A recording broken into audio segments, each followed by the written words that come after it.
Ֆրանց, չմոռանանք ասենք, որ մենք նորից Վաշինգտոն նահանգի Բելվյու քաղաքում ենք։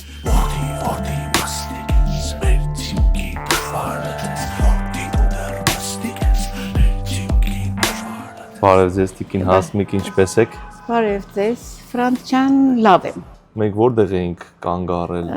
Եկել ենք Պապլավոկ, որտեղ շատ կուզենայի խոսեի գոնե դրամատիկական թատրոնին անդրադառնայի, որտեղ մի հրաշալի թատրոն էր, Լրաչաղ Ափլանյանն էր, նրա կազմակերպած թատրոններ ու շատ դերասաններ այնտեղ կա արտիստներ կայացան, որտեղ ասում եմ արտիստ ու դերասան, չգիտեմ, մի մասնա ես դերասան չեմ, արտիստ եմ, արտիստը վիրավորական չէ, դերասանն է, դերասողն է, մի խոսքով։ Շատ կայացած թատրոններ ու շատ ներկայացումներ եմ այնտեղ նայել։ Այնտեղից մեր հայտնի ասեն Գուժ Մանուկյանը էս վերջերս խոսում էր, Էվելինա Շահիրյանը, որ հրաշալի, ավելի գեղեցիկ հայկին, 80-ն անց կինա, ես այդ տեսակի գեղեցկություն ու այդ տեսակի կանացիություն չեմ տեսել։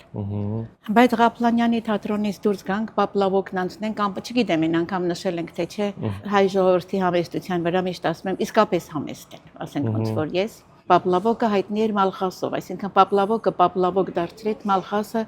իր երաժշտությամբ եւ իր ամեն ինչով։ Եվ որ Լևոն Մալխասյանը, ես երևի այդպես ասեմ, երբ որ իրեն խոսեցնում էին ու պատմում, որ ջազի հիմնադիրներից է, Երևանը ջազ բերողն էր, այդ մարդը զարմացած ասում, ոնց կարող եք այդպիսի բաներ ասել ու նշեց Արնո Բաբաջանյանի անունը, Արտեմի Այվազյանի անունը, Վարդազարյանի անունը, Մարտին, այսպես շարունակ։ Երևանի դեմքերն են մարդիկ, ասենք, ինչքան էլ ուզենանք թե չուզենանք, Ռուբեն Հախվերդյան, հրաշալի էր, Մալխասը, ինչ որտեղ երևի իրան դեմքերը կորցրած, ես չգիտեմ, այս ժամանակաշրջանը մարդկանց ուր բարձրացրեց եւ ուր իջացրեց, չխառնվող արվեստագետներին ասին, ինչի՞ չեք խառնվում, խառնվողներին ասեցին պալատական ծաղրածուներ եք, դրա համար ես ուղղակի նրանց տալիս եմ այն, ինչ որ մենք գիտենք կանոնները։ Մեր հպարտություններն են, Արտուր Մեսչյանն էր, չգիտեմ ինչու շատերը մտածում են, որ ռաբիզեր, բայց մեր ֆոլկլորային երգերից ամենահայտնի կատարողը Հարութ Փամփուխչյանն էր, որոնք գնացին Հայաստանից, մի մասը, մյուս մասը մնացողներին փառք ու պատիվ, գնացողներին էլ փառք ու պատիվ, որտեվ ես էլ եմ դրանց մեջ, թեկուզ ջազ չեմ նվագում եւ ընդհանրապես չեմ նվագում։ Ու ասածս ինչ է, երբ որ նոր սերնդին ասում ես Երևան, չէ, ասենք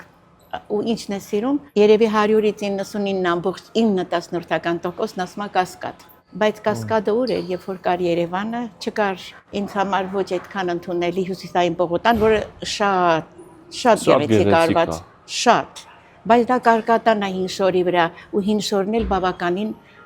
իմ համար այդ հին շորը գցելու շոր չէր։ Ամենայն դեպս Թամանյանի նախագծածը չի։ Երբեք Հյուսիսային պողոտային չեմ անդրադառնա, որտեվ իմը չդարձավ ես էլ Իրանը։ Ինչքան էլ որ լավն էր, շքեղ էր, նորից շքեղ կարկատան էր հին ու արժեքավոր շորի վրա։ Բայց իմ սերունդի համար, երբ որ ասում ես Երևան, մի քանի վայրեր կա, որ անպայման պետք է նշվի եւ շատերը ինձ հետ կհամաձայնվեն իմ սերնդակիցների Երևանը Աբովյան փողոցն էր, օպերայի հրապարակը։ Ու այդպես մի քանի տեղեր, որ նույնիսկ երրորդ մասի Սպանդարյան հրապարակը երբևէ կգնանք էլ երրորդ մաս։ Ֆրանց, չմոռանանք ասենք, որ մենք նորից Վաշինգտոն նահանգի Բելվյու քաղաքում ենք եւ Բելվյուն ունի հրաշալի գրադարան, մենք էլ ունենք այսինքն ունենք նաեւ հիմա Խնկո-Ապորն ու կենտրոնական գրադարան Իսահակյանի անվան։ Քայլելով գալիս ենք, անցնում ենք ուրեմն երիտասարդական մետրոն, որը մի հրաշալի շինություն էր իսկապես։ Ու երիտասարդական մետրոն անցնելուց հետո գալիս ենք ու հասնում մինչև Աբովյան փողոց։ Ու այդտեղ կանգ ենք առնում, որտեղ Աբովյան փողոցը այդ տեղից չի որ սկսվում է եւ Աբովյան փողոցի հետ կապված շատ պատմություններ կան ու իզարմանս ինձ ես հայտնաբերեցի որ շատ հետաքրքիր շինություններ ունի Երևանը։ Դες մի հատ արտահայտություն կա, ասում Սարի լանջին կանգնածին, Սարի բարձրությունը չի երևում։ Այսինքն երբ որ մենք այնտեղ էինք, մենք չգիտեինք ինչ ունենք, երբ որ հեռացել ենք, նոր ենք հասկանում թե ինչ ունենք։ Եկան կանգնեցինք այդ խաչմերուկում, նայում ենք աջ եւ ձախ, որովհետեւ եթե Աբովյան փողոցի սկզբի մասին ենք խոսում, ապա Աբովյան փողոցի սկիզբը մեր ժամանակաշրջանում Աբովյան պուրակն էր։ Բայց Աբովյան պուրակին ուզում եմ թողնեմ հանգիստ, որտեղ Աբովյանի սկիզբը Այն ժամանակաշրջանում, երբ որ Աբովյանը միակ փողոցն էր Երևանի, 1800-ական թվականների վերջին 19-րդ դարի միջին եւ վերջի մասին եմ խոսում, փողոցը կոչվում էր Աստաֆյան։ Աստաֆյանը ընդհանրապես Յանն ու այդ Աստաֆյևը իրար հետ կապ չունեն։ Աստաֆյևը եղել էր Երևան քաղաքի գուբերնատորը ու փողոցը կոչվել էր իր անունով։ Մերոնք էլ պիտի ասեն Աստաֆյևի փողոց, ասում են Աստաֆյան փողոց ու դուրս եկավ այն մարդ այդ Աստաֆյանն ով էր։ Այդ Աստաֆյանն ընդհանրապես կապ չուներ այդ Յանի հետ։ Ռուս էր այդ մարդը։ Բայց բավականին լավ գործեր ունի Երևանի համար արված։ Հիմա չեմ ուզում գնանք Աբովյան բուրակ, այլ ուզում եմ գնամ հին տեղը, որտեղից սկսում էր, դա Ղանթարի շուկան էր։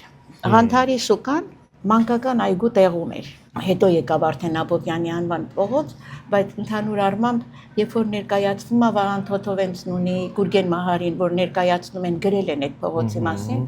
կարդում էի հրաշալի բաներ կային։ Հրաշալի եւ ինձ համար բացահայտներ, դե լսել էի, որ այդ եղել է այդ շուկան։ Շուկայի մասին շատ մեծ հիշողություններ ունի գրած, ասում են իտալացի ճանապարհորդ Անտոնիո Ջիովանի, եթե չեմ սխալվում։ Ղանթարի շուկան բարձվում է Ջիովանի նկարագրած ժամանակաշրջանում, իհարկե Մահարին ասում է այն տեսած շուկան, որ իրենք են տեսել եւ Ջիովանին է նկարագրել, դրանք իրարից լրիվ տարբերվող բաներ են ու գիտես ինչն է զարմանալի, մենք մինչև հիմա մի բան ենք ասում ենք վայ, քանդեցին,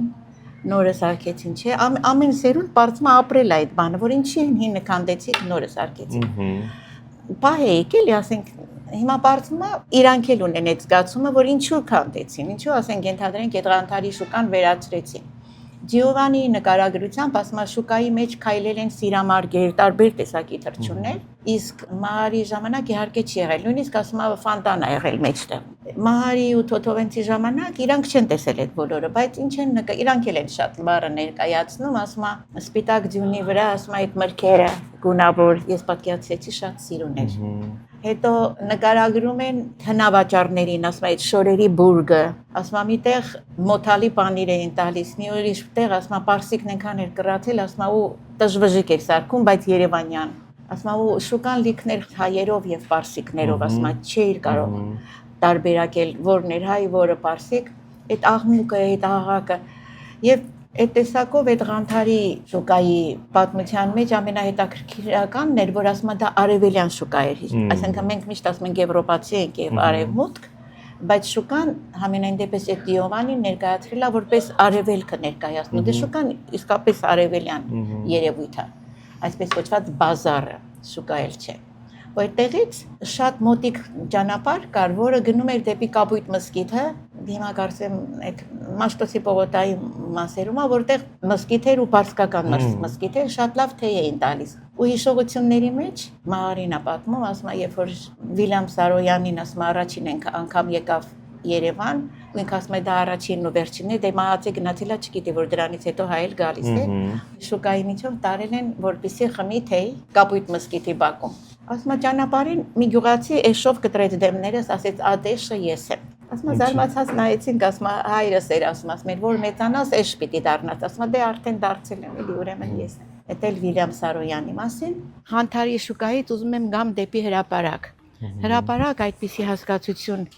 որպես հրապարակ եղավ, երբ որ Թամանյանը գծեց հրապարակի շենքը, բայց իր նախագծով այդ հրապարակը Թամանյանի նախագիծն էր, բայց այդտեղ ուրեմն եղել է բաց տարածություն։ Այսինքն հրապարակ կառուցելու բոլոր նախադրյալները եղել է։ Հրապարակի ժամացույցն էր շատ հետաքրքիր, որ ինձ լսողներից շատերը առաջին իրանց ժամադրությունները չգիտես ինչի բոլորն անում են հրապարակի ժամացույցից։ Բայց մինչև այդ ժամացույցը մի ուրիշ ժամացույց էլ ա եղել։ Դեռ հրապարակը հրապարակ չէր,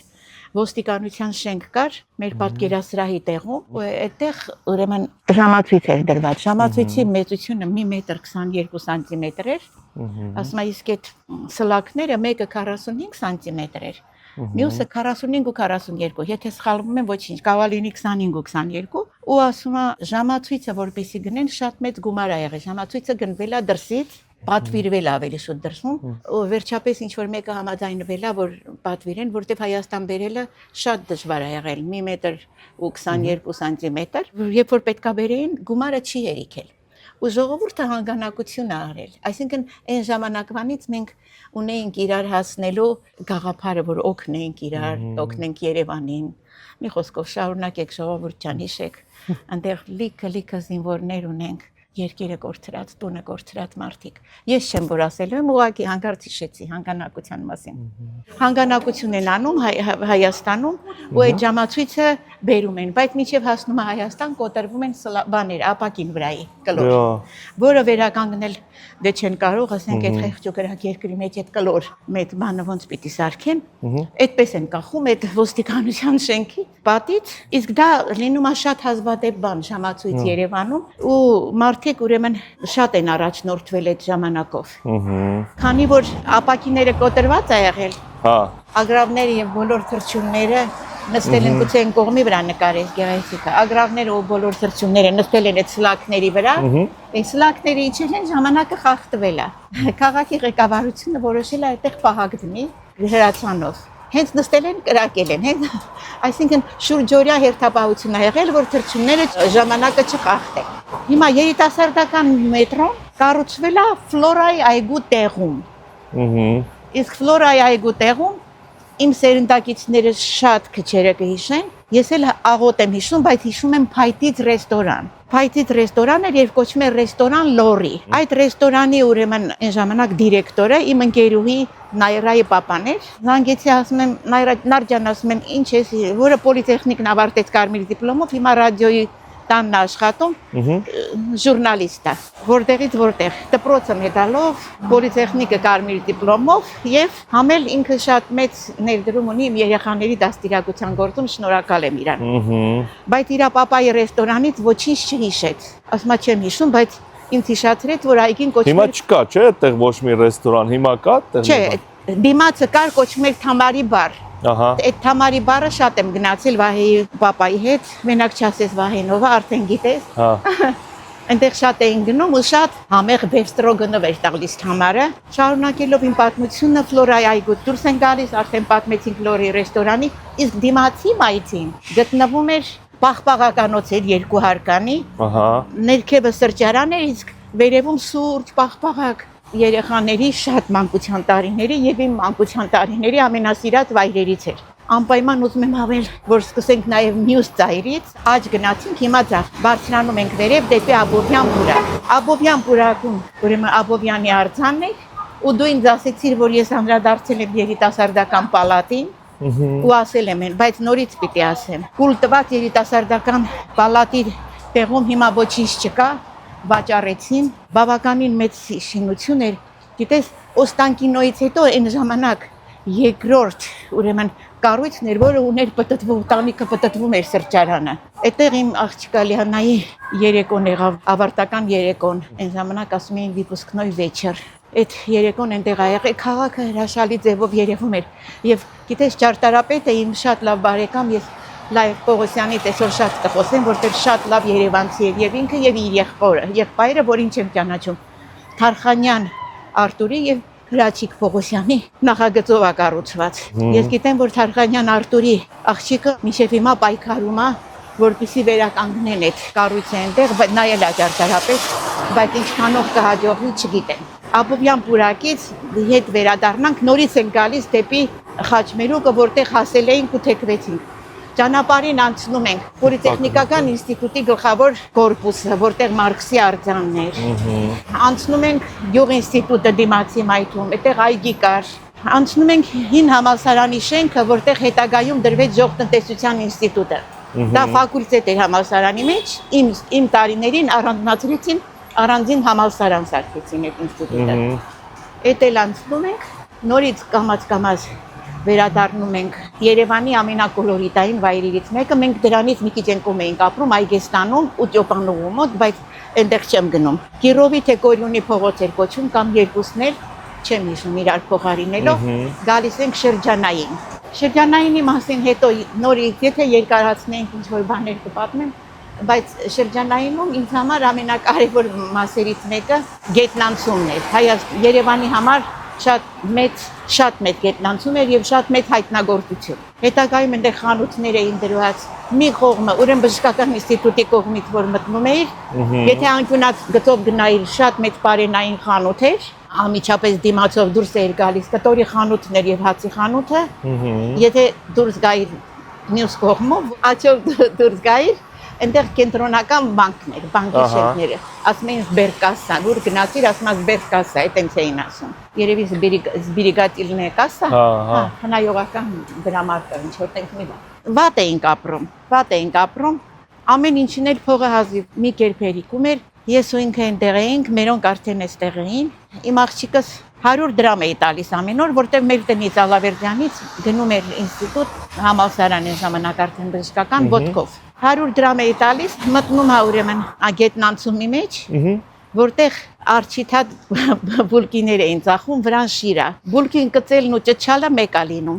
Սա ասում են, վայ, ես ինչ եղավ վաճառողը, ման բարձնա վրան մեղու կար ու իմ աղջիկը լեզուն կծեց։ Վայ։ Մի խոսքով մինչև ռեկտոր այդ պատմությունը հասնում ա, ամբողջ համալսարանը խոսում ա, ասում են ցույց են տալի, ասում են, ես այն աղջիկն ա, որ մեղուն լեզուն գծել էր։ Նե փառքաստը ալերգիա չուներ, բայց սոսկալի ցավ էր տվել։ Դուրս եկանք այդ անցումներով, շարունակեցինք իջնել։ Աբովյան փողոցի վրա ամենահայտնի քանդակներից Ավետիք Իսահակյանի քանդակն է։ Այդ քանդակը կոթողը, երբ որ Մարտիրոսարյանը տեսնում է, ասում է այնքան ճիշտ է կառուցված, որ կարծես Իսահակյանը հնի նման էլի քայլում է Աստաֆյանով, հետո նայով արդեն Աբովյանով։ Հեղինակը այդ շինության Սարգիս Բաղդասարյան ազգանունով մեկն է, որը ծնվել է Արցախում, քանդակագործը։ Ու ինչով է կապվում Արցախի Ձեդո Բաբո, արձանի հեղինակը նույնպես Սարգիսն է Բաղդասարյան, որտեղից ուր Արցախցի է եւ ծնվել է Արցախում։ Ձեդո Բաբո կոթողի Ստեփանակերտի մուտքի մոտ դրված կոթողի իսկական անունը ոչ թե Ձեդո Բաբո է կամ Մամիկ Պապիկ կամ Տատիկ Պապիկ, այլ մենք ենք մեր սարերը, այդպես է կոչվել։ Այստեղ նորից պիտի անդրադառնամ իմ շատ լավ բարեկամ Ձորի Միրոնք նկարահանած կինոգործիչ Լայև Պետրոսյանին։ Մի երկու օր առաջ խոսում էինք, ուզում էի զարմացնեմ, ասի, գիտեք Լայև ասում եմ, Կոլորադոյում է ապրում, ասում եմ, այսպիսի բան կա, որ այն մարդը, որ կառուցել է Ավետիք Իսահակյանի արձանը, ասեց Սաքոյի մասին ես խոսում։ 93 տարեկան մարդ։ Ֆրանց, ես ապշած եմ մարդու ուղեղի այդ աստիճանի պայծառության վրա։ Ես հիշում եմ Սամարը ուզում է իրան բերեի, բայց ասեց ես այդ ինքնաթիռների մեջ էլ չեմ։ Ինքը չէ, ավելի շատ կինը չի դիմանա ու այդպես էլ չեկան։ Ավելի երևանցի մարդ քան ինքն էլ չկա, որտեղ իսկապես ինքը հոր կողմից լրիվ երևանցի էր։ Ու զարմաց ասում ոնց լայր, գիտեք ասում ոնց չգիտեմ ասում Ձեդո Բաբոյի արձանն էլ է ինքը սարքել։ Ասում լայր, ես ասում ես ապշած եմ, ինչքան գիտելիք ունի այդ մարդը։ Ու ես ասեմ իմ շատ բաները, որ ես անում եմ, չէ՞։ Ոնց որ ոգեշնչման աղբյուր եղավ ինքը ինձ համար, որտեղ Կոլորադոյի իր տանը կամ իմ տանը, երբ որ մենք հավաքվում էինք, գրքեր էինք բերում, ասենք չենք նստում, Նիկոլն էս ասեց, Մարտիրոսն են ասեց, չէ՞։ Ու սկսում էինք կարդալ, բայց ուզում եմ ասեմ, որ արձանի այդ կոթողի անունը Ձեդո Բաբոյի դրել է Բագրատ Ուլուբաբյանը, որը նույնպես շատ հայտնի, շատ հայտնի գրողը, արձակագիրը, պատմաբանը։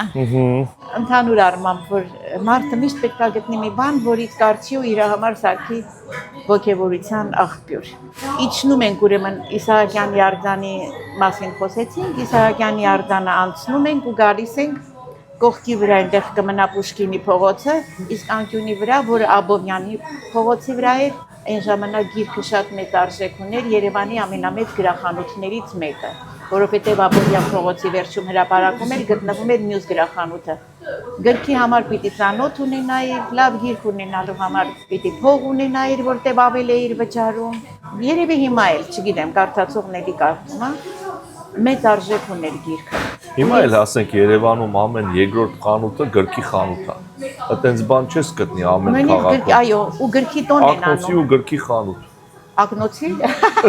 Դե դա որ լրիվ տապված իրար հետ մարդն այնքան ակարդացել վատ է տեսնում։ Իմ աղջիկա հետ կապված մի բան էլ իրանք Հայաստան գնացել էին Փարիզից հետո ու առաջի անգամ էր Փարիզում հիացած էր, ասում եմ մի քաղաք է, որ երկրորդ անգամ նորից կգնամ։ Ոչ մեկը այդքան, չէ։ ու նայեց ասում է մամ մեր Աբովյան փողոցը Շանզելիզեին ոչ մի բանով չի զիջում համաձայնը օրինակ հյուսիսային պողոտայի մասին այդպես շատ սիրուն է չէ բայց չես ասել Աբովյանը իր մեջ պատմություն ունի Աբովյանը ճիշտ է շենքեր կա որ կուլ են տվել ու մի երկու օր առաջ լսում եմ ես բանով բարից բուն իմաստով կուլ են տալիս Այն տեսակի սև քարից շենքեր ականդած Աբովյանի վրա համարակալած քարերով անհետացել են։ Ուզում եք ասեք Աբովյան փողոցը ավելի շատ նման եղել Գյումրիին, քան թե հիմա, ասեք։ Այո, այդ սև գրանիտից սարքած է։ Որտեվ Ղարսում էլ այդ սև շենքերը մինչև հիմա կա։ Շատ չեն, բայց Ապրես, ես միշտ նկատել եմ իմիջայլոց շատ սիրուն քաղաքը նաև Գորիսը։ Խնձորեսկ, Գորիս, Տաթևի վանք, Աբովյանի վրա արդեն եկանք հասանք ուրեմն Երևանի մասին խոսել եւ չխոսել կինո Մոսկվայի մասին, ոչ թե կինոթատրոն, Մոսկվա կինոթատրոն, այլ կինո Մոսկվա, ասենք ընկերավարի, չէ՞, ընկերոջի չես ասում Էդվարդ, ասում ես Էդո։ Հիմա ինքը մեր ոչ թե կինոթատրոն, Մոսկվա կինոթատրոնն, այլ կինո Մոսկվան, այդպես էին ասում։ Մենք ուրեմն այնտեղ Անի հյուրանոցը ճանապարհին թողեցինք Սայաթնովայի վրա, մյուս կողմի վրա թողեցինք կաթողիկե եկեղեցին, ինչ շենք են այդտեղ կուլ տվել, դու չես իմանա, երևի մամատ կհիշի, հանրագիտարանի շենքներ, հետո լեզվի ինստիտուտը, Ֆրանց, այդ ձևի կառույց Երևանում երեք հատ չկա, լրիվ հանված է, որպեսզի երևա կաթողիկե եկեղեցին ու կարծեմ հիմա կաթողիկոսի նստավայրն է, ես չեմ տեսել։ Ես տեսել եմ այդ շենքը։ Դու չգիտես թե այդտեղ ինչ շենք են հանել։ Լավ, էլի հանել, համաձայն, բայց Պետք է Աստծո համար է դեպքին ասում։ Չէ, Աստծո դեմ ես ոչինչ չունեմ, կաթողիկեն որ սարքած է ու ժամանակին էլ փակվել է, գուցե արդեն սխալն արվել է։ Բայց հիմա կինո Մոսկվայի օրինակի վրա քեզ բան կպատմեմ, ասма քանդեցին, սարքեցին, ուզում են քանդեն հետ բերեն հինը, չի լինում այդպես։ Չի լինում։ Ու երբ որ գալիս ենք կինո Մոսկվան ուներ մի հացի խանութ, հենց թատրոնի մեջ, թե ոնց հացի խանութ։ կինո Մոսկվայի տակը։ Այդ առաջի ոնց որ Երևի հիմա կարծեմ բան կա դարել։ Չէ, անմիջապես տակը։ Շատ Անմիջապես տակը հացի խանութ կար։ Այդ տեսակի հացի խանութ երևի աշխարհում չկա։ Գիշերվա 10-ին հաց էին ստանում ու հերթը գնում է գնա գալիս եմ։ Հացի խանութի դիմացը սպորտ կոմիտեն էր, որտեղ Բաքում շատ մեծ լողավազան կար, իմ երկու երեխաներն էլ գնացել են։ Հա, սպորտ կոմիտեի Բաքում լողավազան կար ու այդ լողավազանը կոչվում էր Լիգուշատնիկ։ Ինչ հայտնի սպորտմեններ էին գալիս, Ազարյանը, Շահինյանը։ Ուրեմն սպորտ կոմիտեի անմիջապես կողքը Ստանիսլավսկու անվան թատրոնն էր, գլխավոր ռեժիսորը դա Ալեքսանդր Գրիգորյանն էր, բայց ինքը շատ հայտնի դերասան էր ու 5 անգամ էլ ամուսնացած բաժանված։ Դա ամենակարևորը։ Դե Երևանի ամենասիրուն տղամարդկանցից մեկն էր եւ մյուս սիրուն տղամարդներ աշխարհը մահացել է, վաղուց մահացավ արդեն, իսկ մյուս սիրուն տղամարդը որ կար ու որտեղից իր կարիերան սկսել էր, ինձ համար շատ երևանցի Արմեն Ջիգարխանյանն էր։ Նա էլ այդ թատրոնից սկսել։